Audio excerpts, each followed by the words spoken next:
MAGA is attacking trans people again. While they are facing their most unpopular legislation ever and pushback from across the board on their evil immigration policies, they are attacking trans people like they always do. I'm joined today by my dear friend Ellie Schnitt, and we're going to take a look at transphobia across the board.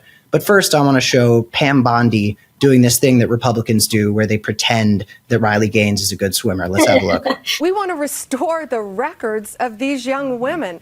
You know, these women lost records. One didn't go to regionals, one didn't go to state, all because of a boy.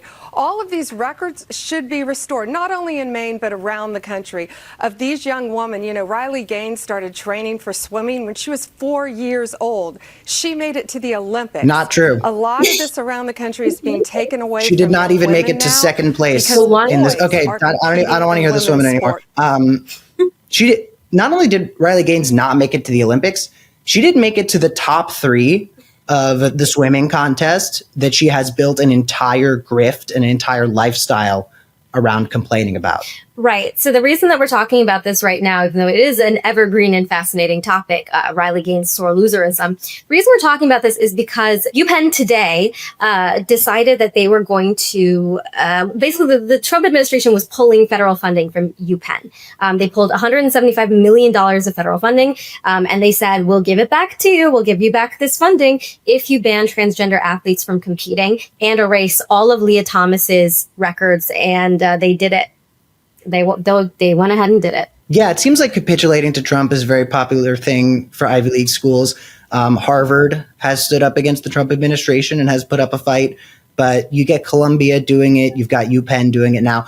And it's seemingly the dumbest shit that the administration is going after them for. And it calls into question, like, is this what they're doing with their time?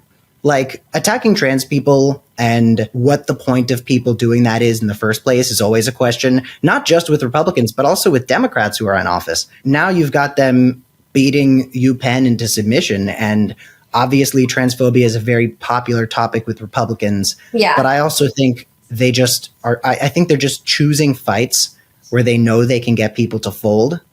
And doing that. They're not going after women's sports. They don't care about women's sports. They don't support women's sports. They've never won women's sports. They couldn't tell you who won second place or first place in that swim meet. I think it pisses me off, and it also breaks my heart to see people capitulating to these like right-wing framings on things, because Penn is claiming that, oh, it's Title IX and we can't discriminate against women. It's like, you are discriminating against one woman, because let me tell you something. There are 510,000 collegiate athletes in the United States of America. I want you to take a wild guess how many of those are transgender. 7. Yeah, it's less than 10. That is insane. I was being a little hyperbolic, but that is insane. Yeah, I was talking to Tommy Lara, and I went on her show for Fox Nation, and it was kind of fun. I don't want to talk about it, but she was talking about how trans women were coming up and snatching all these championships. And I said to Tommy, hey, Tommy, the NCAA basketball women's championship was last night. How many trans girls were there? And she goes, that's not the point. The point is a couple years from now, who knows? And I said, Tommy, it was a couple years from now, a couple years ago. It's just not a substantial group of people that they're attacking. It's an extremely vulnerable group. Yeah, it's not a substantial group in the United States as a whole. What is it? 0.6% of the United States population is transgender.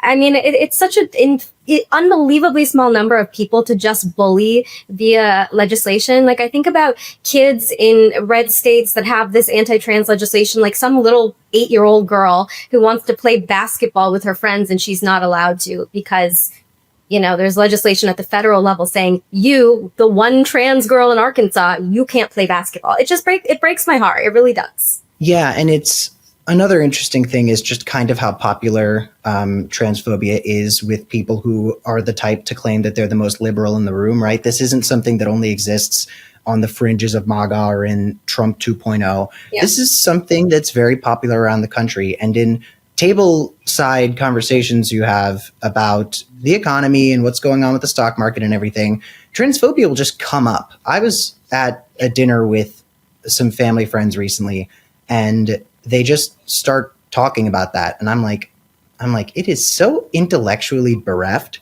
for us to be focusing on the most marginal thing in the entire world. set aside the evils of transphobia, set aside how stupid the arguments are and everything. It's so few people. But then you've got someone like Riley Gaines, and Riley Gaines is MAGA world in a nutshell.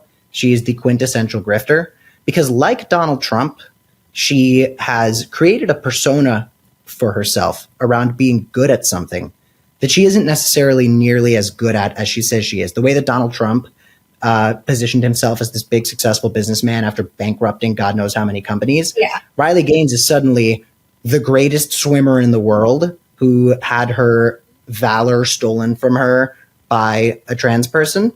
And that's just not the case. But I want to look at Riley a little closer just because I think she is a great avatar for the stupidity of the world of transphobia and how it's sort of a grift for everybody who partakes in it. What would you have to say to the people and young women out there that This is Riley Gaines. see what's going on with, men And the worst trying to facial invade hair I've ever sports, seen. which we think is atrocity? What would you have to say?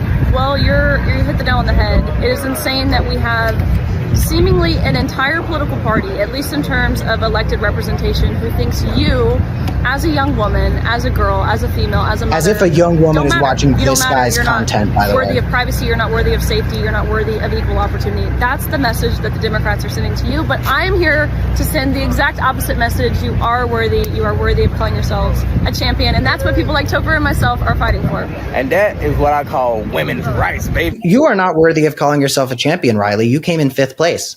No, I know. It's so funny. It's like, yeah, I'm sure she's like a good swimmer, but the way that she talks, you would think that that first place trophy was snatched out of her hands, and then Leah Thomas punched her in the face and said, haha, fuck you. Like, that is not what happened. You tied for 5th place. Now, Leah Thomas's records are gone. And guess what, Riley? You're still in 5th place. You're still in 5th place. I hope that feels good. She's become such a figurehead for this that a law just passed in Georgia called the Riley Gaines Act, as if she was a young person who got murdered and there was some sort of gun violence prevention legislation that was named after the murder victim. The Riley Gaines Act in fucking Georgia. But Riley's obviously so excited about this shit at UPenn. It's her grift paying off and confirming the fact that she's going to be able to get speaking fees to appear at Turning Point USA women's events for the next 10 years. Let's take a look at her on Fox News talking about this. You would watch this. I feel vindicated. I feel like pigs are flying. I feel like hell has frozen over.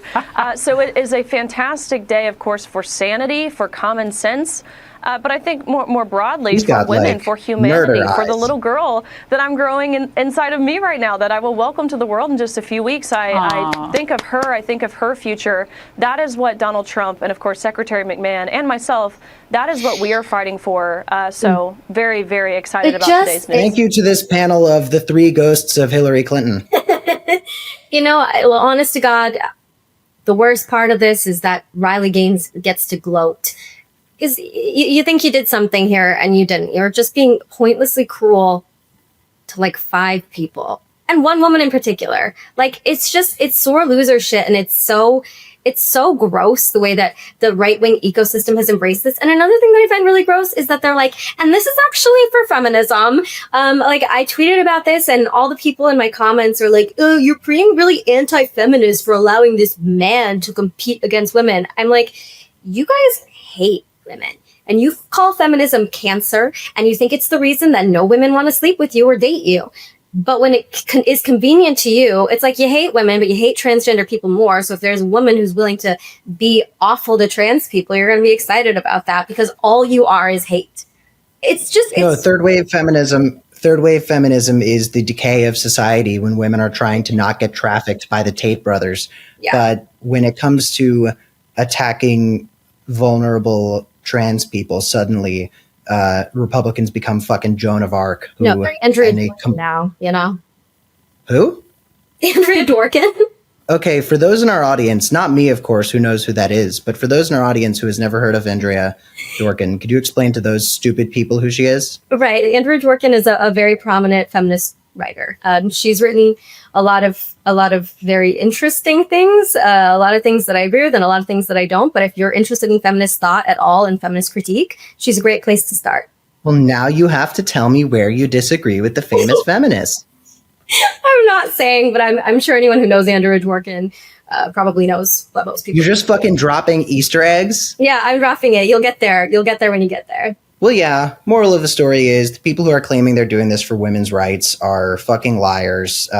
J.K. Rowling's whole thing, while she's announcing her giant legal fund to attack trans people, Crazy. is that she's out here supporting women. It's like, you are not a girl's girl. The girls support the dolls, and it's that simple. And at the end of the day, it's like MAGA can only victimize trans people so much until they start just directly sending these people to fucking El Salvador. And I'm wondering what political gains they think they're going to make. Like, Gavin Newsom thought that talking about the trans sports thing was going to gain him some sort of popularity. But it's like, throwing trans people under the bus as a Democrat just makes you look fucking spineless. Like, I know it seems like this is a losing battle, but it's a question of integrity. Yeah. I mean, obviously it worked for Trump in the election that he said, I'm here for you, not they/them in his ads. That worked because his base is really worked up about the trans thing. But it's shocking to me how many Democrats are not like, this is obviously immoral and stupid. Also just very stupid. Because I feel like, I don't know when this all, I mean, I know that there's been a trans panic. It's just very surprising to me. I guess I know I live in my liberal enclave of Brooklyn, but like, of course I know trans people. Of course there are trans people in my life. And like, it's just not a big deal to like me or anybody that I know. So it shocks me how much people are like, the vitriol and the hate and the like fear is a little surprising to me. And I would like to think, hey, maybe if you knew a trans person, you'd feel differently about it. But then you have these people being like, yeah, I voted for Trump, but I want him to deport all the illegals, but I did not vote for him to deport my friend Maria, who's an illegal immigrant. You know, like there's like a cognitive dissonance I don't know how to reconcile. And it's just like Democrats play into it all the time by giving it a sort of validity when any serious person who can acknowledge the most basic facts available would just say, like, no matter how you feel about this, this is not a problem. Yeah. Even if you don't support trans people, even if you do not believe that they should be entitled to make decisions about their personal life and their body and their health and things like that, it's a non-issue. We literally feed into it. We fucking dump kindling on the fire by acting like it's some serious thing we ought to look at, when this is the opportunity to do what Tim Walz did when Tim Walz was calling Republicans weird, and just be like, why are you guys so obsessed with fucking 30 people in this world? But they love to do that. Democrats love to capitulate to right-wing framing. It's why like they were like, yeah, we do need a tougher border, actually. It's like, you don't need to capitulate to their psychotic stuff. Like, you don't need to capitulate to their hallucinations. And listen, I think there's a degree to which it is necessary to sort of address things as an issue that are not necessarily that much of an issue, because a lot of Democrats fall for things like this. So if you're running for mayor in New York City and you're going to talk about crime, you know, it's not going to be beneficial for you to say, if you look at the stats, this is not nearly the fucking issue that people are saying it is. Yeah. Like, statistically speaking, the city is unbelievably safe. Like, oh my God, I am so sorry that you have to see a homeless person press a button to go get toothpaste at CVS. Yeah. But the fact that you're all acting like you are going to get murdered every time you step out of your door, Democrats do need to.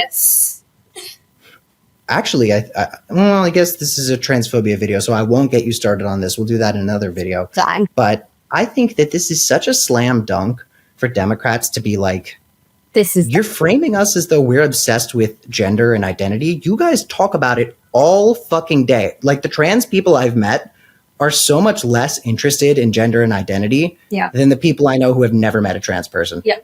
Yeah, and then there's J.K. Rowling over there being like, we're going to introduce legislation that has people checking your genitals in the bathroom. Yeah, because that's making women safer. That would make me feel very safe. I see these tweets that I think are really good. I don't know if they're extremely woke, but I don't give a shit. They are just pictures of trans men who are like mega chads. Yeah. Mega chads who can fold me into a fucking pretzel. Sure. And they're like, you want this guy in the bathroom with your daughter.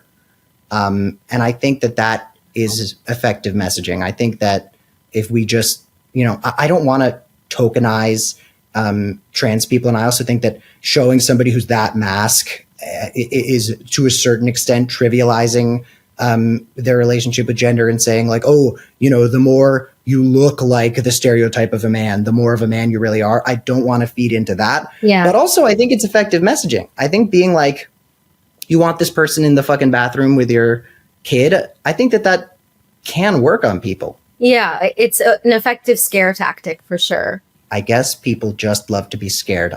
Thank you so much for joining us today, Ellie Schnitt. Everybody, don't be worried about trans people. Be worried about the big beautiful bill. Sorry. Thanks to Chuck Schumer's bravery. Yes. The artist formerly known as the big beautiful bill. And just one more, I don't know if I'm allowed to say this on here, but fuck you, Riley Gaines. Shut the fuck up, Riley Gaines. Hey, you Shut can't the say that. fuck up. And I can say it. I swear to God, the party of family values, the Republican Party that stands for family values, I guarantee you this woman is going to be extremely inattentive to her child because she's going to be too busy going to speaking engagements to victimize herself further, because as we know, the victor, not victim mindset that the Republicans love to talk about is maybe their most hypocritical thing yet, except for tough on crime. So shut the fuck up, Riley Gaines, but also feel free to come on our show because we'd love to make fun of you. We will be seeing you all soon. Thanks so much.